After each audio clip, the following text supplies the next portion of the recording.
एक समय की बात है। एक गांव में एक भूतिया घर था। गांव वाले डर से उस घर के आसपास नहीं जाते थे।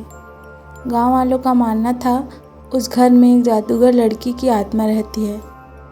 एक दिन गांव में कुछ साहसी बच्चे उस भूतिया घर में जाने और उस घर में घूमने का फैसला किया। बच्चे जब घर के सामने गए तो देखा खिड़की खुली है और वे सभी उसी खिड़की के अंदर चले गए।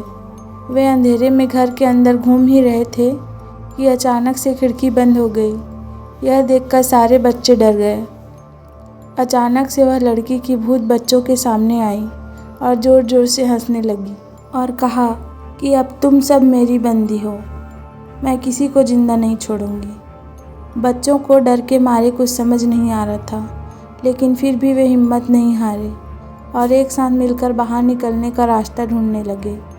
ढूंढते ढूंढते एक बच्चे को एक पुरानी किताब मिली जो कि एक जादुई किताब थी और उस किताब में एक जादुई मंत्र लिखा था जिसके उच्चारण करने से वह भूत घर से दूर भाग सकती थी।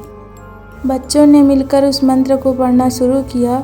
अचानक एक रोशनी घर के अंदर आई और उस भूत को साथ ले गई। भूत के घर से बाहर जाते ही घर के सारे दरवाजे और खिड़कियां अपने आप खुल गई और बच्चे दौड़कर बाहर निकल गए।